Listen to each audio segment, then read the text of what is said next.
Wow. Wow. Wow. Wow. Welcome back to our Venn diagram and welcome back to the recording project. This time we're going to be doing guitars for the song that we've been building throughout this video series so far. It's a little bit different because I'll be doing leads and rhythm, with the leads meant to be pushed forward and pulled back in the song itself. For the first set of tracks, I'll be using a Trainer custom reverb guitar head plugged into a Marshall cabinet. And then for the second version, I'll be using my Boss ME70 pedal plugged directly into my interface. So when I went to do this recording, I wanted to use my big girl brain and hook up a DI box so I could do one take for each of the tracks, the lead and the rhythm. Once I got everything set up properly, the signal chain was correct, I turned everything on and I got this horrible buzzing noise. I'm sure you know the one. It's like this.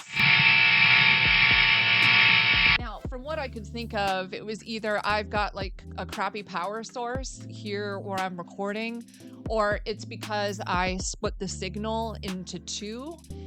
Let me know in the comments if you've dealt with this before and how you get over it. So it looks like I had to do each of the tracks on their own. All right, let's go. So what I did, instead of remembering every lick and then just performing them all in their entirety, I just listened and recorded and played the pieces as I go. This is not a demonstration of performance. I just want to get in the ballpark of what is going on in the song. For the second round, I actually just winged it almost all the way through as I got enough practice on the first lead track. I always find it a little weird just recording clean guitar because you can hear every little slight mistake, so you end up doing too many takes. I felt like I went on a bit long with that one. Choosing an amp sim can be daunting. I'm not used to this. I've always just used what I have, so it's overwhelming seeing everything that's already available to me. I mean, it's great, don't get me wrong, and I know that there's a ton more stuff out there that I could use, but like, check out these names. I feel like I'm about to bet on a horse here. For the leads on the amp sim version, I went in and I cleaned up the in-betweens of the playing as it seemed like the logical thing to do. This is where I finally got the keyboard shortcut for the splitting tool, Alt-X, finally sticking in my brain and in my hands, rather than individually selecting that split tool with my mouse. Let's listen and see how I did. Now for this listen back session, I'd like to go further into the song where we get much more of both the leads and the rhythm guitar together. I think it would just make for a better comparison. Here we go. And go.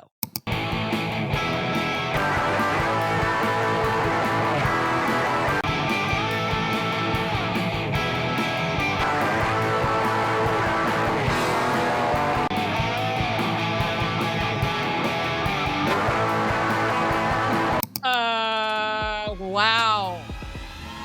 Wow. Wow. Wow. Okay, the direct pedal version, it's pretty bad. I literally made a sausage here.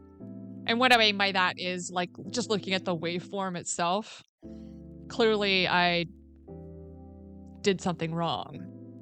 It sounds like a ball of crumpled up cellophane rubbing up against a really cheap microphone.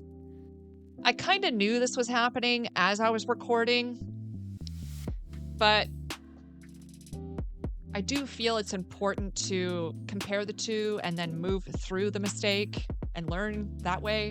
I think that the output of my pedal was probably too much, but the thing is, when I was recording, I didn't see anything topping out, on my interface or in Cubase itself. So it had to be, the pedal was just too much. It's interesting how it sounds and it feels different when you're listening to it as you're playing. And then when you go to hear it, you listen back and it sounds really bad. I guess It's all relative, isn't it? It's all relative, isn't it? Alright, let's just keep going.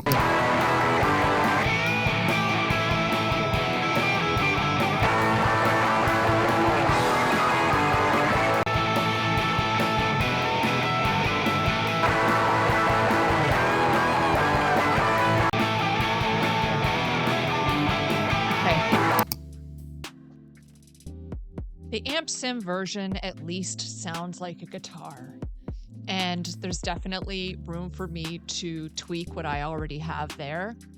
I'm starting to feel like recording the guitars clean and then adding your amp simulation later is like the best way to do it, rather than being locked in with a sound that may not translate correctly relative to all the other tracks. All that being said, I don't think that the amp sim version is a lost cause. Okay, we are going to rate both of these efforts really quickly. First of all, the amp sim version, I'm going to give it an it's okay, because I think there's still more that I could do there. This seems to be a running theme with me. And for the pedal version, I have a strong disapproval of it. We gotta throw the whole thing out. We gotta throw the whole track out. It ain't no good. But now I know. And I learn. I guess I could have done a better job gain staging my pedal. What you think sounds right in the moment might not be the results that you get in your project. A very humbling experience indeed. All these tracks are relative to each other, and they need to respect each other. That pedal version was disrespectful. Now, all that being said, I can see how somebody might get really lost in the details in the moments of recording. You could really go nuts just trying to dial in just the right sound. I mean, who am I kidding? I've seen people do it, and now I've done it myself. Man, what a time waster that would be. So I'm asking myself, now what would be stopping me from layering a couple of amp sims in my DAW to get the desired sound that I would want? Like, what if I could layer up my Trainer custom reverb head with my Marshall cabinet and then layer on, whatever distortion or other amp sim to make the sound that I want? Maybe I'll just try that in another video. That seems like what we should be doing here, right? That's just about it. If you've made it to the end of this video, I thank you so very much for watching me learn hands-on as I go. And if you have any feedback at all, I really want to hear it in the comments. I know there are so many people out there that know more about this stuff than I do, and I'd love to get that interaction. So leave me a comment, like, subscribe. It pushes the video out there for folks to see, and isn't that a special thing to do for somebody? And last but not least,